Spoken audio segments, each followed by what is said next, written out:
where have you seen, or how have you seen this type of index, or this very index, being used in the U.S., and where do you see the opportunities for it to better inform the White House policy going forward? Thank you very much, and thank you for having me today. It's very exciting to be here. The Inclusive Wealth Report has been, I was trying to remember how many years this has been going, but at least a decade, I believe, and has been really pioneering in thinking about wealth. And wealth and GDP are two different things, as we heard our speakers explain, and wealth is important. We have not been using an inclusive wealth index in the United States. I think that's fair to say. But what we have done is we recognize that wealth is important. And more we're understanding we need more connection of the environment and nature in our economic indicators. So I think that one of the things that we have done in order to mainstream nature across many of our initiatives is we have announced that we are going to begin doing natural capital accounting. So not the entire Inclusive Wealth Index that Pushpam was talking about, but focusing on the nature part, which is why we're here today. And there, we are seeing our mainstreaming of nature across many of our initiatives and going, we need ways to measure it, right? So in April of last year, we announced we were going to begin doing natural capital accounting and environmental economic statistics. In August of this past year, we put out a draft strategy of how we are going to do that. That strategy was out. We got public comments. Many of you may have commented on it. Thank you. We got those comments. You can go read online as well. They were overwhelmingly supportive and thoughtful, which is a wonderful position to be in as a government official. Is getting thoughtful comments is great, and when they're supportive, it's even better. And so we're now incorporating a lot of those ideas into a revision.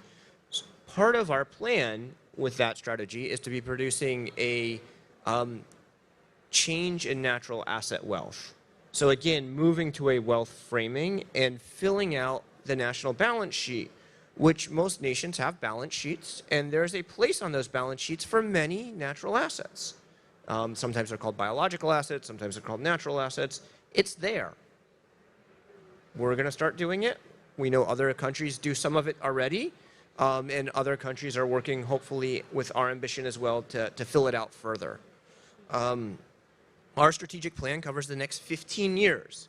So we're not saying we're waiting 15 years to do it. Some of our experts are already starting to, in expert communities, show what they're doing. We're starting to kick the tires. We'll see elements of this coming out as early as next year.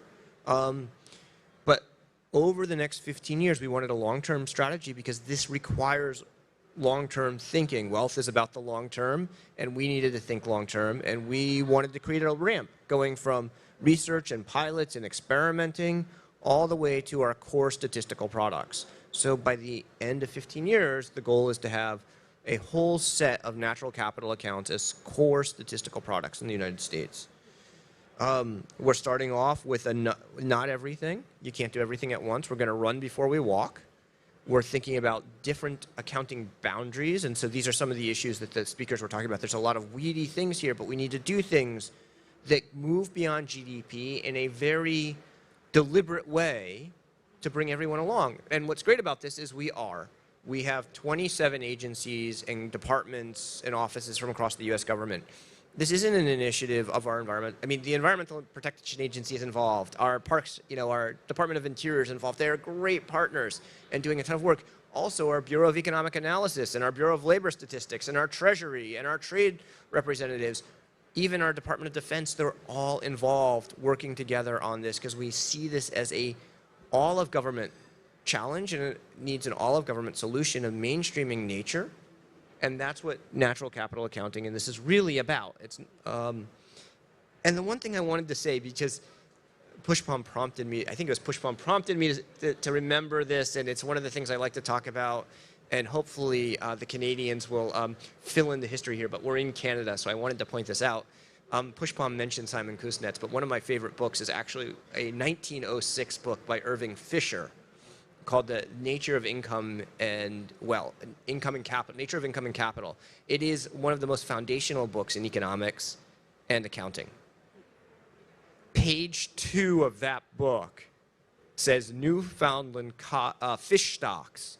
First example of wealth that book uses. I have been corrected when I've said that was in Canada because I guess Newfoundland wasn't part of Canada in 1906, but I felt that was a good little anecdote given where we are.